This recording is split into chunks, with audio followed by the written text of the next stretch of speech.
자, 오늘 우리에게 주시는 말씀 베드로후서 1장 10절 말씀입니다.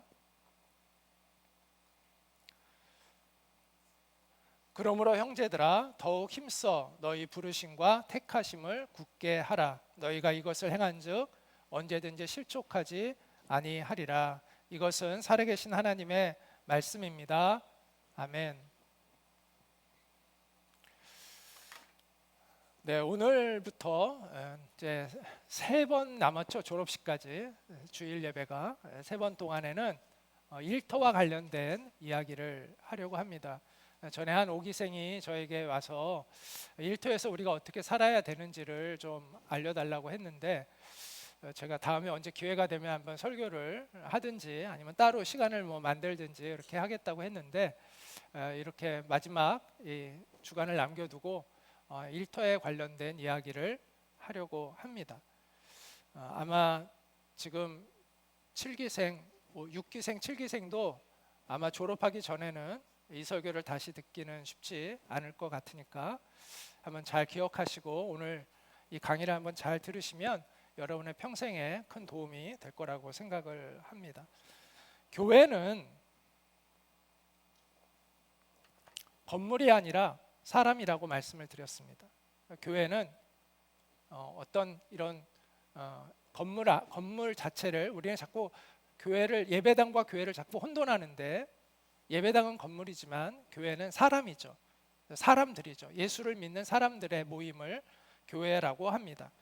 그런데 주일에는 지금 여러분들이 이곳에 지금 모여 있어요. 그렇죠? 한 건물 안에 모여 있어요. 이거를 모인 교회 이렇게 이야기를 할 수 있습니다. 그런데 이제 물론 드림의 학교 학생들은 여기 갇혀 있지만 우리 성도님들은 이제 월요일 날 이제 다들 다 흩어져 가죠. 그것을 우리는 또 흩어진 교회라고 이야기를 합니다. 그래서 모인 교회만이 교회가 아니라 흩어진 것도 교회라는 거예요. 교회는 왜 모여야 하느냐? 잘 흩어져 있기 위해서 모이는 겁니다. 우리가 왜 모여 있는지에 대한 목적을 알아야 돼요. 모이는 그 자체, 그것도 의미가 있지만 더 중요한 것은 우리가 이 모임을 통해서 잘 흩어져서 그 흩어진 곳에서 하나님의 성전으로 교회답게 살아가기 위해서, 우리가 흩어진 교회를 잘 이루어가기 위해서 우리가 모인다는 것을 알아야 합니다. 이 모이는 교회와 흩어지는 교회에 대한 개념을 알게 되면 우리의 신앙과 우리의 삶, 우리의 일터가 하나로 연결되어 있다는 것을 우리가 쉽게 이해할 수가 있습니다. 자, 우리의 신앙과 우리의 삶의 현장을 연결시켜주는, 신앙으로 딱 연결시켜주게 하는 것이 있습니다. 그게 뭐냐면 소명입니다. 소명은 하나님의 부르심을 의미하죠. 하나님께서 특별한 목적으로 나를 부르신 것. 왜 부르시죠? 나에게 맡기실 것이 있으니까. 그걸 우리는 사명이라고 하죠. 사명이 있기 때문에 부르시는 거예요. 그걸 우리는 소명이라고 이야기를 합니다. 이 소명을 발견할 때, 자, 일터에서 하나님의 부르심을 발견할 때 우리의 신앙과 우리의 삶은 통합이 될 수밖에 없습니다. 이 개념을 체계적으로 정립했던 그러한 사람들이 바로 청교도들입니다. 청교도들은 영국에서 시작이 됐는데 켈빈의 종교개혁의 영향을 많이 받은 그러한 사람들이었습니다. 처음에는 종교적인 열심으로 시작했지만 정치, 경제, 사회의 모든 영역에 이들이 그 영향력을 발휘하게 됩니다. 그래서 프랑스는 유혈혁명을 거쳐서 개혁이 되었지만 이 영국은 청교도들의 영향력 때문에, 청교도들이 사회에 미친 개혁적 영향력 때문에 피 흘림 없이 개혁이 이루어졌다라고 평가를 받습니다. 청교도들은 소명을 2가지 차원에서 이해를 했는데 일반적 부르심과 개별적 부르심입니다. 일반적 부르심은 구원으로의 부르심, 하나님과의 관계로의 부르심이에요. 모든 그리스도인에게 다 동일한 거죠. 그런데 개별적 부르심은 일터로의 부르심, 내 직업으로의 부르심을 의미합니다. 각자마다 다른 직업을 갖잖아요. 그래서 이런 개별적 부르심이라고 우리가 이야기를 합니다. 자, 로마서 8장 30절 말씀 같이 한번 읽어볼까요? 시작. 미리 정하신 그들을 또한 부르시고 부르신 그들을 또한 의롭다 하시고 의롭다 하신 그들을 영화롭게 하셨느니라. 자, 이거는 일반적 부르심에 대한 이야기입니다. 구원으로의 부르심, 하나님과의 관계로의 부르심. 그래서 우리를 의롭게 하시고 우리를 영화롭게 하시는 하나님의 그 구원의 은혜에 대한 것을 이야기를 하고 있습니다. 그런데 이 외에도 이 일반적 부르심 외에 각자에게 주신 고유한 부르심, 각자에게 향한 직업적 부르심이 있다라는 것이죠. 어떤 특정한 직업만이, 목사나 선교사만이 그런 부르심이 아니라 하나님은 모든 사람, 그리스도인들 모두를 이러한 개별적 부르심으로 부르신다라는 것입니다. 자, 성경은 또 이렇게 얘기하죠. 고린도 10장 31절 같이 읽어볼까요? 그런즉 너희가 먹든지 마시든지 무엇을 하든지 다 하나님의 영광을 위하여 하라. 무엇을 하든지 일과 관련된 것이죠. 직업과 관련된 것이죠. 너가 하나님의 영광을 위하여 하라. 우리의 삶의 모든 것이 하나님의 영광을 위하여 하는 예배와 연결되어 있다. 우리의 직업도 거기에 포함되어 있다라는 것을 이 말씀이 암시하고 있습니다. 청교도들은 그것을 알았던 것이죠. 자, 청교도의 대표적인 문학 가운데 유명한 신라권이라는 이 장편 서사시죠. 여기서 밀턴의 이 장편 서사시에서 아담이 하와에게 이렇게 얘기합니다. 사람에겐 하루하루 해야 할 몸과 마음의 일이 있다. 그 일은 하나님께로부터 위임받은 것, 사람의 존귀함을 나타내는도다. 여기에 청교도의 정신이 무엇인지를 우리가 알 수가 있습니다. 그들이 주어진 그 일이 하나님의 부르심 가운데 있다라는 것을 이해하고 있었다라는 것이죠. 자, 우리는 여기서 성속 이원론에 대한 이야기를 좀 하고 넘어갈 필요가 있습니다. 자, 성속 이원론을 깨트린 거예요, 청교도들은. 자, 성속 이원론이라는 건 뭐예요? 성스러운 것과 속된 것을 나누는 거예요. 교회 활동, 신앙 활동은 성스럽고 세상에서의 일, 비즈니스 또 세상에서 돈 버는 일들은 속된 것이라고 여기는 이것을 성속 이원론이라고 얘기하는데 이것이 성경적일까요? 그렇지 않다라는 것입니다. 그런데 지금도 많은 그리스도인들이, 기독교인들이 이런 성속 이원론을 가지고 살아가는 사람들이 의외로 많이 있습니다. 자, 왜 그러냐? 헬라 철학의 영향이 교회 안에 들어와 있기 때문입니다. 자, 플라톤과 아리스토텔레스로 대표되어지는 헬라 철학은 이원론을 가지고 있어요. 그래서 거룩한 것과 속된 것을 나눕니다. 자, 영의 세계는 거룩하고 물질의 세계, 육체의 세계는 저급하다라고 이렇게 여겼습니다.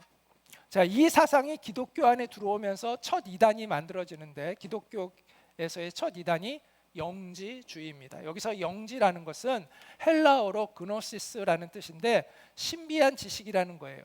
그래서 신비한 지식으로 구원을 받는 것이다라고 그들은 생각을 했습니다. 영적인 것만이 거룩한 것이다라고 여겼습니다. 그래서 예수님이 인간의 몸을 입고 온 것을 부정했어요.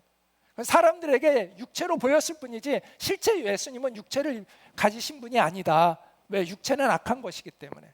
거룩하고 선한 것은 영적인 것만이 있기 때문에 예수님이 육체로 오실 수 없다라고 그들은 여겼습니다. 이러한 이원론은 두 가지의 극단적인 삶의 형태로 나타납니다. 하나는 금욕주의와 또 하나는 쾌락주의입니다. 자, 이게 완전히 반대인 것 같죠? 그런데 보세요. 이게 물질의 세계를 무시하는 것에 있어요. 자, 왜 금욕주의죠? 육체를 악하게 보았기 때문에 학대하는 거예요. 이게 금욕주의예요. 육체는 악한 거야. 학대해야 돼. 이게 금욕주의인 거예요. 반면에 육체는 아무 의미가 없어. 막 굴려도 돼. 이러면 어떻게 되는 거예요? 쾌락주의가 되는 거예요. 그래서 금욕주의와 쾌락주의가 완전히 반대되는 것 같지만 뿌리는 하나예요. 우리의 물질, 육체에 대해서 무시하는 거예요. 그래서 이거 학대해야 돼라면 금욕주의가 되고, 내 마음대로 해도 돼, 마음대로 해도 돼, 이렇게 되면 쾌락주의가 되는 거예요. 그래서 신약 성경을 보면 이 영지주의의 이러한 이단에 대해서 경고하는 말씀이 사도 요한과 또 바울이 이야기를 합니다. 자, 첫 번째는 인성을 부인하는 영지주의에 대한 경고를 하고 있죠. 그들은 예수 그리스도께서 육체로 오심을 부인하는 자라, 이렇게 영지주의에 영향력이 있었다는 것을 이야기를 하고 있습니다. 또한 사도 바울이 금욕주의를 추구하는 영지주의에 대한 경고를 합니다. 그들은 붙잡지도 말아라, 맛보지도 말아라, 건드리지도 말아라, 이렇게 얘기한다는 거예요. 그런데 그런 것은 꾸며낸 경건과 겸손과 몸을 학대하는 데는 지혜를 나타내 보이지만 육체의 욕망을 억제하는 데는 아무런 유익이 없습니다. 실제적으로 하나님 앞에 거룩하게 사는 것과 금욕주의와는 차원이 다른 것이다 라는 것을 이야기를 하고 있죠. 그런다고 해서 우리가 하나님의 뜻을 온전히 이루는 그러한 경건한 사람이 되는 것이 아니다 라고 이렇게 금욕주의에 대해서 경고를 합니다. 또한 쾌락주의에 대해서도 바울이 경고합니다. 사실 쾌락주의가 훨씬 더 많았죠. 대중적이죠, 금욕주의보다는. 그래서 쾌락주의에 대한 경고가 더 많이 나오는데, 음행하는 자, 더러운 자, 탐하는 자, 우상숭배자, 그들은 하나님 나라에서 기업을 얻지 못하리라. 이처럼 영지주의를 따르는 쾌락주의자들에 대하여 강력하게 경고하는 말씀이 성경에 나옵니다. 초대교회는 이처럼 영지주의, 성속 이원론을 주장하는 그러한 영지주의와 맞서 싸웠습니다. 사도들은 일상에서 하나님과 동행하는 거룩한 삶을 강조했습니다. 초대교회가 로마 공권력의 그 잔인한 핍박에도 불구하고 로마를 굴복시켰던 것은 그들의 도덕성 때문이었습니다. 특히 여성들의 뛰어난 도덕성이 큰 영향을 주었습니다. 그 당시에 굉장히 성적으로 문란한 사회였습니다. 남자 여자 할 것 없이 로마인들은. 그래서 로마의 귀족들이 결혼을 할 때가 되면 기독교인들을 그렇게 핍박하면서도 기독교 여성들과 결혼을 했습니다. 왜냐하면 기독교 여성들은 순결하다는 것을 알았기 때문입니다. 그래서 이제 결혼을 해요, 기독교 여성들과. 그럼 그 엄마가 아기를 기를 때 어떻게 기르겠어요? 자기의 신앙을 물려주겠죠. 성경에 대해서 이야기해 주겠죠. 그래서 로마의 귀족들 가운데 시간이 흘러가면서 많은 기독교인들이 생기게 됩니다. 그 어머니의 신앙 때문에. 그 결과 AD 313년에 기독교는 로마에서 승인을 받고요. AD 380년에는 기독교가 로마의 국교가 됩니다. 나라의 종교가 됩니다. 물론 그 로마에서 기독교를 승인했던 그 황제 콘스탄티누스가 기독교를 직접적으로 승인하게 된 이유는요, 그가 전쟁에서 십자가의 환상을 보고 전쟁에서 이겼기 때문이에요. 그 하늘에서 이렇게 십자가가 보였어요, 저녁에 하늘에서 실제로. 그리고 그가 너는 이것으로 이겨라라는 그 음성을 들어요. 글자가 하늘에 새겨져요. 너는 이것으로 이겨라라는 글자가 하늘에 새겨져요. 그래서 병사들의 그 앞에 방패에다가 그리스도라는 그 표시 X하고 P자가 들어가는 그 방패 그 마크를 하게 하고 전쟁을 해서 이겨요. 그래서 콘스탄티누스가 기독교를 승인하게 되었다라고 이야기되어져요. 그렇게 기록이 되어 있어요. 그런데 많은 역사학자들은 AD 314년에 기독교가 콘스탄티누스에 의하여 승인되지 않았더라도 몇십 년 후에는 기독교를 승인할 수밖에 없었다라고 평가합니다. 왜냐? 많은 귀족들이, 크리스찬들이 의외로 많아지고 있었기 때문입니다. 그렇게 된 이유는 바로 기독교 여성들의 도덕적 순결함 때문이었습니다. 이처럼 초기 기독교는 도덕성을 굉장히 중요시 여겼어요. 하나님과 동행하는 일상에서의 삶에서 하나님의 도덕적 통치를 받았어요. 그런데 중세 시대에 와서 다시 기독교 안에 이 이원론이 들어옵니다. 왜냐하면 당시에 성직자들이 영적인 것과 세속적인 것을 나누기를 원했어요. 세상에서 일하는 사람들은 영적이지 못해. 이렇게 하나님의 일을, 하나님 말씀을 전하고 하는 우리만이 거룩한 존재들이야. 그러니까 너희는 우리의 권위에 순종해야 돼라는 것을 이야기하기 시작해요. 그렇게 조직을 만들어 가요. 그리고 그것을 강화하기 위해서 헬라 철학을 갖고 와서 그 이론을 설명을 해요. 영적인 것은 거룩한 것, 세상의 것은 속된 것. 우리는 영적인 일을 하는 사람, 그러니까 우리는 거룩해, 너희는 우리 말을 무조건 들어야 돼. 이런 식의 논리를 펼치기 시작합니다. 자, 지금으로서는 이상하게 들리지만, 그래서 그 당시에는 성경을 자기들의 언어로 번역하지 못하게 했어요. 그래서 번역을 하면 죽였어요. 윌리엄 틴데일이 영어로 성경을 라틴어가 이제 그 사제들이 보는 성경이 라틴어예요. 그 당시의 언어는 라틴어를 안 써요. 그런데 사제들만 라틴어를 공부하고 라틴어를 해석하는 능력을 사제들이 갖고 있고 일부 엘리트층만 갖고 있는 거예요. 그러니까 성경 해석을 누구만 할 수 있느냐? 그 사제 집단들만 할 수 있는 거예요. 라틴어로 되어 있으니까 일반 사람들은 성경을 읽을 수가 없어. 그래서 이거를 영어로 번역하기 위해서 번역을 했다가 죽임을 당해요. 지금 생각하면 말도 안 되죠. 근데 그때는 그랬어요. 1536년에 이 윌리엄 틴데일이 죽으면서 주님, 영국 왕의 눈을 열어주십시오라고 기도했다고 해요. 그 기도가 1611년 응답이 돼서 왕이었던 그 당시에 그 제임스 왕이 영국 국교회를 대표해서 영어로 성경을 번역하도록 명령을 합니다. 그래서 우리에게 지금 알고 있는 성경이 킹 제임스 버전 있죠? 그게 바로 그때 처음으로 번역이 된 성경입니다. 영어 성경이죠. 종교개혁은 이러한 중세시대의 이원론적 신앙관을 깨트립니다. 그래서 종교개혁의 가장 큰 그 원인이 뭔지 아세요? 가장 큰 동력이 뭐였는지 아세요? 그게 바로 성경 번역입니다. 자, 왜 가톨릭 사제들은 성경 번역을 그토록 못하게 했을까요? 왜 그랬을까요? 성경을 제대로 알면 그들이 얼마나 타락하고 잘못된 가르침을 하고 있는지를 알 수 있었기 때문이죠. 성경이 그들의 언어로 번역돼서 일반 사람들이 성경을 스스로 읽게 된 게 종교개혁의 굉장히 중요한 동력입니다. 그래서 비로소 사람들은, 옆에 자는 사람 좀 깨웁시다 우리. 예. 자, 나가서 서 있어도 됩니다. 주일 예배 때는 서 있는 사람이 거의 없이 그냥 편안하게들 주무시는 것 같은데 서서 좀 들을 수 있으면 좋겠어요. 자,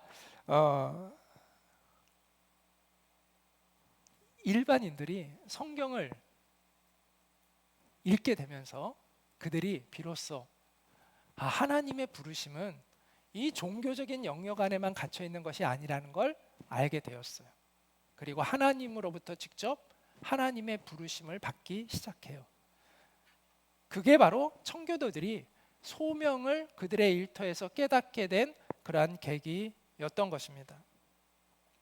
그래서 이 성경적 직업관은 청교도들이 처음으로 주장한 것이 아니라 원래 성경의 가르침을 제대로 이해하게 된 결과다, 이렇게 이야기를 할 수가 있는 것이죠. 성경은 원래 성속 이원론이 아니다는 거예요. 성경은 원래 우리의 삶의 모든 영역에서 하나님의 주권과 하나님의 통치를 이야기하고 있다라는 것입니다. 자, 성경은 하나님을 노동하시는 하나님으로 표현을 합니다. 하나님이 손가락으로 이 세상을 지으셨다고 이야기를 합니다. 마치 하나님이 수공 노동자인 것처럼 묘사를 합니다. 또 토기장이가 그 진흙으로 빚듯이 하나님이 그렇게 세상을 빚으시고 하나님이 그렇게 일을 하시는 것처럼 묘사를 합니다. 또 하나님이 일을 하고 나서 우리처럼 어떤 만족감을 느끼는 것을 표현하고 있습니다. 그리고 또 일하고 나서 또 쉬기도 하신다고 이렇게 표현하고 있습니다. 자, 또한 성경은 예수님에 대해서 예수님이 노동과 관련하여 자신의 사역을 표현하신 것을 보게 됩니다. 이제 나의 양식은 하나님의 일을 온전히 이루는 것이라, 하나님의 일, 그 일을 이루는 것이다 라고 이야기를 합니다. 또 이렇게 기도하셨죠. 아버지께서 내게 하라고 주신 일을 내가 이루어, 이렇게 말씀을 하셨습니다. 물론 여기서의 일은 먹고 사는 일이 아니라 구원의 사역을 의미합니다. 그런데 예수님은 구원 사역을 하시기 전에는 일을 하셨어요, 안 하셨어요? 일을 하셨어요. 어떤 일을 하셨어요? 목수의 일을 하셨어요. 그래서 사람들이 그는 마리아의 아들 목수가 아니냐, 목수 예수로 기억을 했어요. 그 정도로 예수님은 목수로서의 전문적인 일을 하고 있던 사람이었어요. 그럼 예수님은 30살이 되기까지는 구원 사역을 안 하셨잖아요. 그럼 하나님과 무관한 삶을 사셨나요? 아니요. 목수로서 그의 직업을 통해서 하나님을 예배하는 삶을 사셨던 것이죠. 그리고 또한 30살 이후에는 또 하나님의 그 부르신 구원 사역을 하셨던 것이죠. 그러니까 하나님과 무관하게 살다가 갑자기 구원 사역을 하신 것이 아니라 그의 예수님의 삶의 전체가 다 하나님이 받으시는 삶이었잖아요. 따라서 예수님이 하신 그 일도 하나님이 받으시는 기쁨의 예배였다라고 이해를 해야 한다는 것입니다. 자, 그럼에도 불구하고 많은 그리스도인들이 일에 대하여 제대로 이해를 하지 못하는 이유는 이 말씀에 대한 오해입니다. 자, 같이 한번 읽어볼까요? 시작. 아담에게 이르시되 네가 네 아내의 말을 듣고 내가 내게 먹지 말라 한 나무의 열매를 먹었은즉 땅은 너로 말미암아 저주를 받고 너는 내 평생에 수고하여야 소산을 먹으리라. 자, 많은 사람들이 노동을 하나님의 저주로 생각을 합니다. 그런데 그렇지 않습니다. 무엇이 저주를 받은 거예요? 땅입니다. 땅. 노동은 원래 하나님이 우리에게 창조하시고 기쁨으로 주신 명령이지 저주로 주신 것이 아닙니다. 노동에 문제가 있었던 것이 아니라 노동의 환경에 문제가 생겼어요. 땅에 문제가 생겼던 거예요. 땅에. 그래서 옛날에는 노동을 하면은 결실이 쉽게 얻어졌는데 이제는 노동을 해도 땅이 안 좋으니까 결실이 안 나요. 그러면은 노동이 의미가 왜곡돼요. 노동은 지겨운 거야, 힘든 거야. 자, 여러분이 공부를 열심히 하는데 계속 F가 나와. 그러면은 공부가 저주처럼 느껴지죠. 근데 정말 공부가 저주입니까? 아니죠. 그런데 자꾸 내가 공부를 열심히 했는데 성적이 잘 안 나와. 그럼 좀 힘들어지잖아요. 그래서 공부라는 것이 좀 지겹게 느껴질 수가 있죠. 이처럼 원래 공부는 저주가 아닌데 지겹게 느껴지듯이 노동도 원래 저주가 아닌데 지겹게 느껴지는 왜곡된 의미의 해석이 일어나게 되는 겁니다. 노동은 원래는 신성한 것입니다. 아까도 얘기했지만 하나님이 인간에게 복을 주시면서 하신 말씀입니다. 자, 같이 한번 읽어볼까요? 시작. 하나님이 그들에게 복을 주시며 하나님이 그들에게 이르시되 생육하고 번성하여 땅에 충만하라. 땅을 정복하라. 바다의 물고기와 하늘의 새와 땅에 움직이는 모든 생물을 다스리라 하시니라. 자, 정복하고 다스리라. 이 명령은 노동의 명령이에요. 문화라는 것은, 이게 문화 명령이라고 하는데, 문화라는 것은 우리의 정신적, 육체적 노동을 통해서 하나님이 주신 원 자원을 새롭게 변화시켜 나가는 것을 문화라고 얘기합니다. 그래서 문화가 만들어지려면 노동이 필요해요. 일이 필요한 거예요. 땀 흘림이 필요한 거예요. 정신적이든 육체적이든. 그래서 이건 노동에 대한 명령이기도 해요. 또 하나님이 창세기 2장 15절에 사람들을 이끌어 그 사람을 이끌어 에덴 동산에 두어 그것을 아담을 경작하며 지키게 하시고, 여기서 경작하다라는 이 단어가 일하다는 뜻이에요. 이처럼 일은, 노동은 하나님의 창조 계획 안에 예비되어 있는 것이지 저주받아서 우리에게 노동이 주어진 것이 아니다라는 것을 알아야 합니다. 자, 성경에는 완성된 하늘나라에서 우리의 수고가 그친다라고 이야기를 합니다. 여기서 수고가 그친다는 의미는 노동을 하지 않는다는 얘기가 아니라 노동의 그 고통, 땅이 안 좋음으로 인해서 느껴지게 된 그 노동에 대한 왜곡됨, 그러한 것들이 없어진다라는 것으로 이해를 해야 합니다. 어떤 사람은 천국에서 하루 종일 노래하는 줄 알고 있는 사람들이 있습니다. 여러분, 찬송과 찬송가가 같은 겁니까? 다른 겁니까? 찬송과 찬송가를 같은 것으로 착각하는 사람들이 있어요. 그래서 우리는 하늘나라 가면은 하나님을 계속 찬양한다고 하니까 계속 찬송가를 부르는 줄 알아요. 노래를 하는 줄 알아요. 그런데 찬양은요, 노래로만 하는 게 아니에요. 노동으로도 할 수 있고요, 다양한 형태로 우리가 하나님을 찬양할 수가 있어요.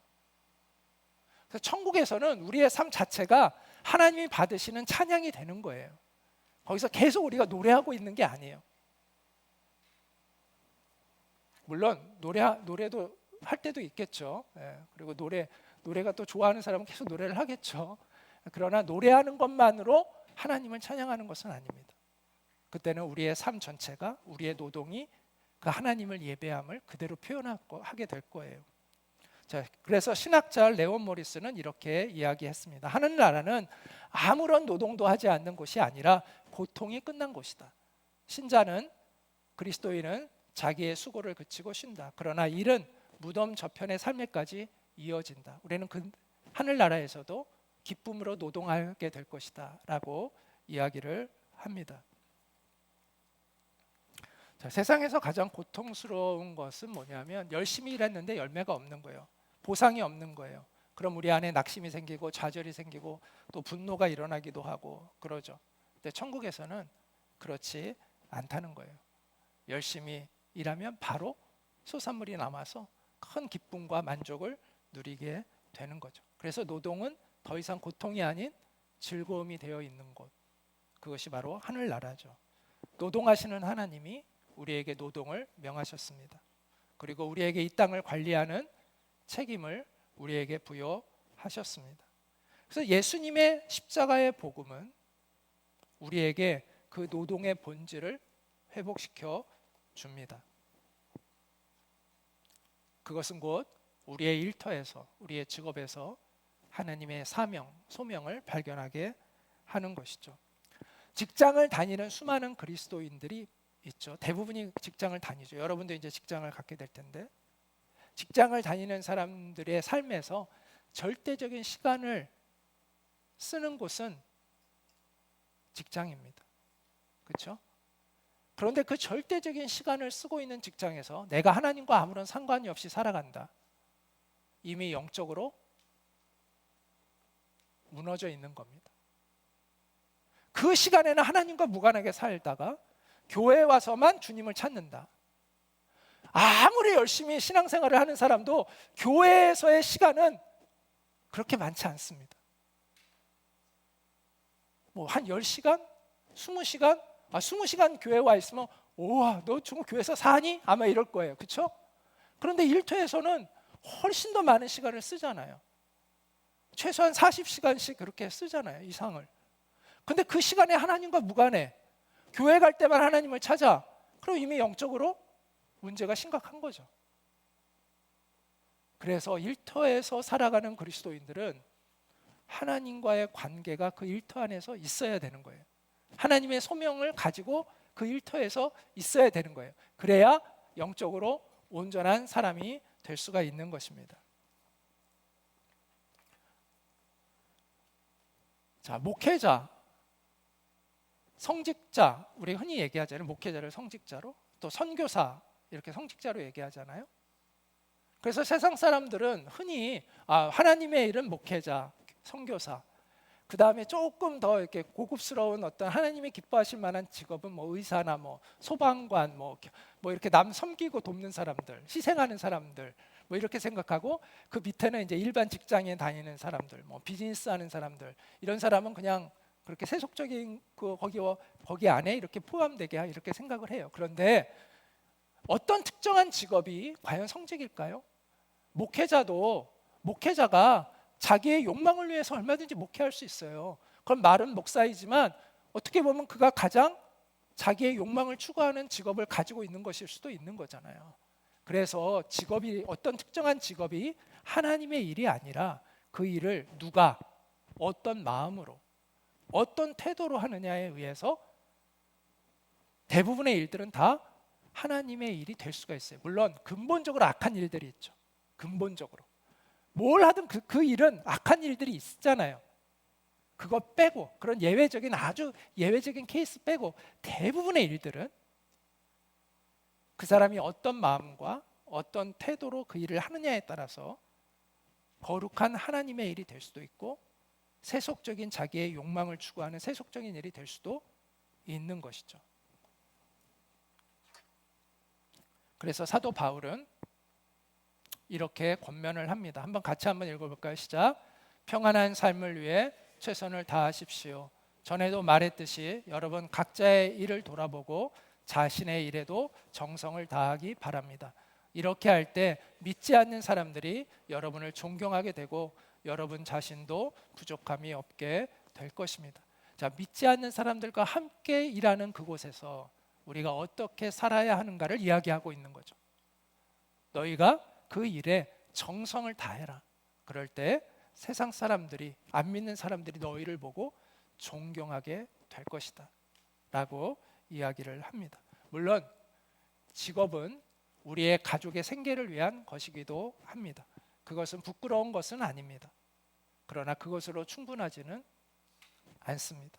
그 이상의 가치를 우리는 추구해야 하는 것이죠. 하나님의 소명과 연결해야 됩니다. 자, 지금까지 개별적 부르심, 직업으로의 부르심을 강조했습니다. 그런데 우리가 일반적인 부르심, 하나님과의 관계로의 부르심, 구원으로의 부르심도 중요하다는 것을 알아야 합니다. 이 개별적 부르심은요, 구원으로의 하나님과의 관계로의 부르심의 기초에서 있는 것이지 이것이 나누어져 있는 것이 아닙니다. 자, 구원이란 무엇입니까? 여러분, 구원이 뭐예요? 구원이 뭐예요? 죽어서 하늘 날아가서 영생 복락을 누리는 것이 구원의 본질일까요? 구원의 본질은 뭐예요?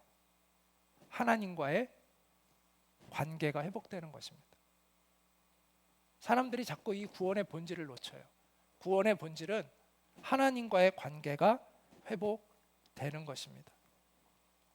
그래서 하나님의 자원을 내 삶의 자원으로 끌어서 살아가는 거예요.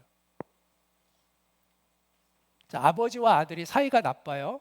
관계가 나빠요. 그럼 아버지가 아무리 부자라도 자녀는 그 혜택을 누릴 수가 없습니다. 근데 관계가 좋아요? 그럼 아버지가 누리는 걸 누릴 수가 있어요. 아버지의 차도 내가 누릴 수 있고, 아버지의 보트도 내가 사용할 수 있고, 아버지의 어떤 그러한 여러 가지 것들을 내가 누리며 살아갈 수가 있어요. 마찬가지. 하나님과의 관계가 우리가 올바로 정립되면 하나님의 자원을 내가 누리며 살아가요. 하나님으로부터 오는 기쁨, 하나님이 주시는 평안, 하나님이 주시는 영원한 생명, 하나님의 의로우심, 그 모든 것들을 우리가 경험하고 누리며 살아가는 거예요. 이게 구원이에요. 구원의 본질은 영원한 생명은 그 결과죠. 구원의 결과, 영원한 생명을 누리는 것이죠.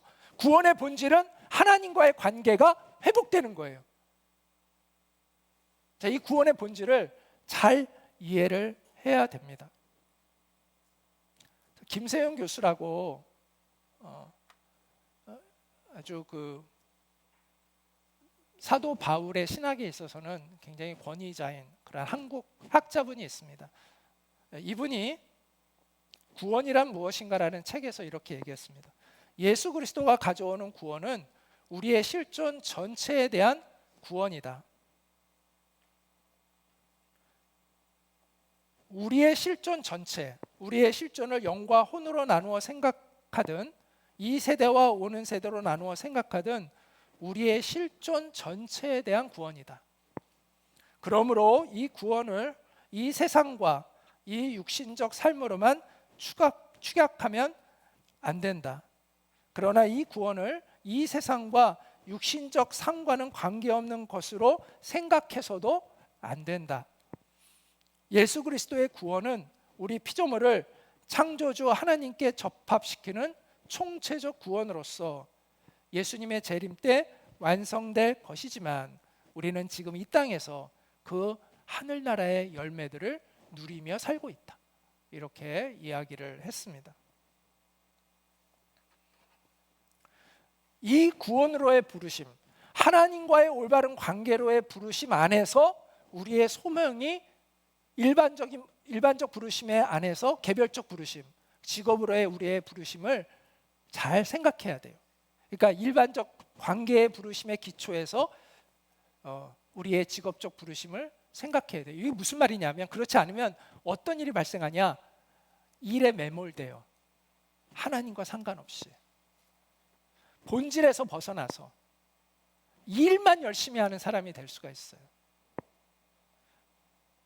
그러면 하나님의 원래의 부르심이 왜곡되는 거예요. 자, 옛날에 서울의 양반집에 곰바이라는 그러한 하인이 있었습니다. 하루는 주인이 곰바이를 부릅니다. 야, 곰바이야, 내일 아침에 그 전라도 나주 다녀와야 하겠다 그래요. 그랬더니 곰바이가 예 주인님 하고 대답을 했어요. 다음날 아침이 됐어요. 그래서 주인이 곰바이를 찾았어. 곰바이가 없는 거야. 야, 곰바이가 어디 갔냐 했더니 거기 있는 다른 하인이 아침에 전라도 나주 간다고 아침에 떠났는데요 그러는 거예요. 왜 가는지를 알고 가야 되잖아요. 왜 가는지를.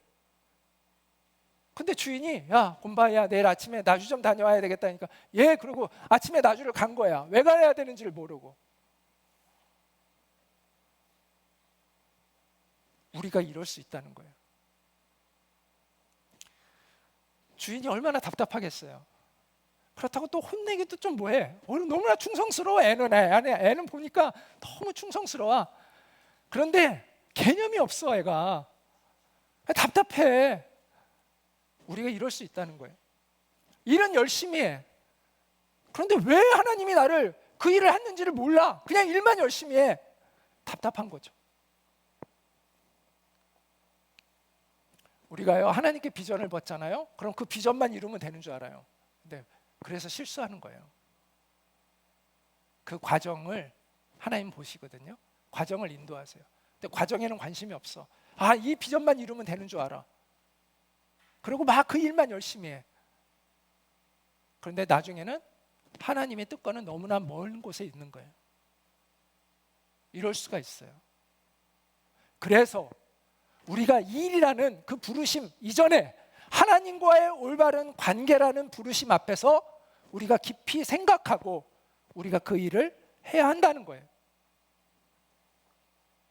그래서 오스기니스는 소명이라는 그의 책에서 이렇게 이야기합니다. 하나님의 부르심은 그처럼 인간적인 성향으로 깊이 빠져드는 길을 차단한다. 우리는 1차적으로 어떤 것을 하도록 혹은 어디론가 가도록 부름받은 것이 아니다. 우리는 먼저 하나님 앞으로 부름받았다. 하나님께로 부름받았다. 부르심에 대한 올바른 응답은 그 어떤 그 누구도 아닌 바로 하나님께 헌신하는 것이다. 이렇게 이야기를 하고 있습니다. 자, 일반적인 부르심의 기초 위에서 개별적인 부르심, 직업적인 부르심을 잘 이해하고 또 살아가는 그 삶을 살아가는 여러분이 되시기를 바랍니다. 베드로후서 1장 10절은 이렇게 말씀합니다. 같이 한번 읽겠습니다. 시작. 그러므로 형제들아 더욱 힘써 너희 부르심과 택하심을 굳게 하라. 너희가 이것을 행한즉 언제든지 실족하지 아니하리라. 하나님의 부르심을 경고해야 하는 여러분 되시기를 바랍니다. 마귀는 우리에게 이런 거짓말을 합니다. 신앙은 종교 생활에만 필요한 거야. 직장 생활에서는 세상 방식대로 살아가는 거야. 이렇게 이야기를 합니다.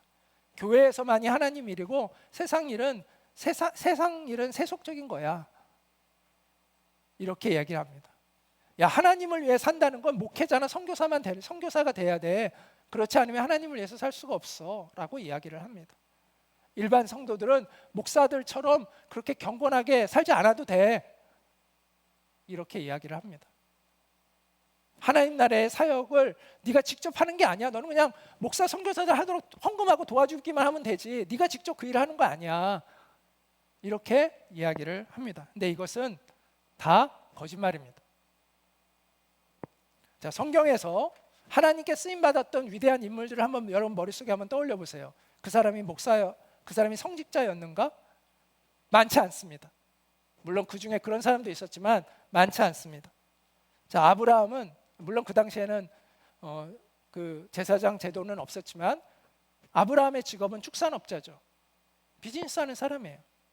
요셉은 재정 관리인이죠. 자, 여호수아와 갈렙, 이때부터는 이제 제사장이 있어요. 근데 여호수아와 갈렙 믿음의 사람으로 여러분 기억하죠? 제사장이에요? 레위인이에요? 아니에요. 직업이 뭐예요? 군인이에요. 군인. 다니엘, 느헤미야 제사장이에요? 공무원이에요. 다윗 레위인이었어요? 아니요. 목동이었어요. 목자였어요. 나중에 왕이 됐죠. 베드로와 안드레, 야고보 어디 출신이에요? 갈릴리 어부들이에요. 마태 세금 징수원이죠. 바울 학자예요. 이 사람은 레위인이 아니에요. 제사장 계열이 아니에요. 학자예요. 또 가죽을 다룰 줄 아는 기능공이기도 했죠. 왠지 성경에 나오는 사람들은 다 뭐 종교인들 같은데 그렇지 않아요. 하나님께 쓰임 받았던 사람은 다양한 직업들을 가지고 있어요.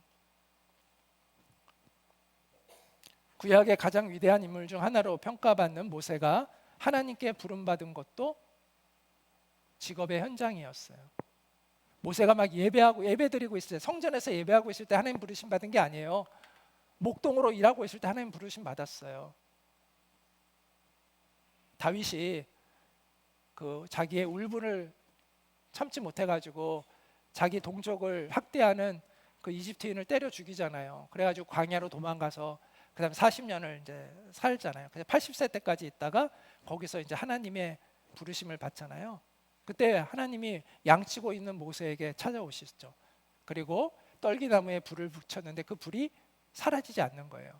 그러면서 하나님의 임재가 나타나죠. 그리고 모세에게 묻죠. 네가 선 곳은 거룩한 땅이니 너의 발에서 신을 벗으라 이렇게 명령하시잖아요. 그래서 모세가 순종을 하죠. 그리고 하나님이 너를 통해서 내가 내 백성들을 이집트에서 인도해 내겠다라고 이야기를 합니다. 그러니까 모세가 알겠습니다 하나님 그렇게 대답한 게 아니에요. 처음에 뭐라고 얘기했어요? 저는 못합니다. 말도 안 되는 소리입니다. 그거는 저는 못합니다 라고 이야기를 해요. 하나님이 설득을 하는데 쉽게 설득이 안 돼. 그러니까 하나님이 뭐라고 말씀하시냐면 야, 너 손에 있는 게 뭐냐? 그러니까 모세가 이거요? 지팡인데요? 라고 이야기를 해요. 그때 하나님이 그 모세에게 이렇게 얘기를 하세요. 너는 이 지팡이를 손에 잡고 이것으로 이적을 행할지니라. 그 당시에 목자들은 이 지팡이를 자기의 그 직업 일기처럼 사용했어요. 거기 안에 중요한 것들을 적어놓고 파서 이렇게 기록을 해놓고 해서 자기의 직업적인 역량과 경험들이 압축되어 있는 게 목자에게는 이 지팡이인 거예요. 근데 하나님이 모세에게 이 지팡이로 너는 이적을 행할지니라 라는 것은 오늘날 일터에서 믿음으로 살기를 원하는 우리들에게 깊은 영적인 통찰력을 줘요. 우리의 직업이, 우리의 직업적인 역량이, 내가 일터에서 경험했던 그 경험들이 하나님의 기적의 통로가 될 수 있다라는 것이죠. 우리는 우리의 노동 또 우리의 직업이 가진 그런 하나님 나라의 가치를 다시 새롭게 발견해야 합니다. 우리의 직업은 하나님의 기적을 일으키는, 하나님의 역사에 동참하는 거룩한 통로입니다. 이 하나님의 부르심에 응답하는 우리 모두가 될 수 있기를 바랍니다. 일터에서 하나님이 부르신 그 일터에서 그렇게 믿음으로 살아가는 우리 성도님들이 되기를 축복합니다. 그리고 하나님이 부르신 그곳에서 내가 믿음의 사람으로 준비되어지기를 소망하고 그렇게 준비되어져가는 그러한 여러분들이 되기를 축복합니다. 그런 여러분들을 통해서 하나님의 뜻이, 교회에만 하나님의 뜻이 있는 게 아니잖아요. 온 세상에 하나님의 뜻이 있어요. 그 뜻이 여러분들을 통해서 그 일터에서 그곳에서 이루어져 가게 될 것입니다. 우리 같이 잠시 기도하도록 하겠습니다.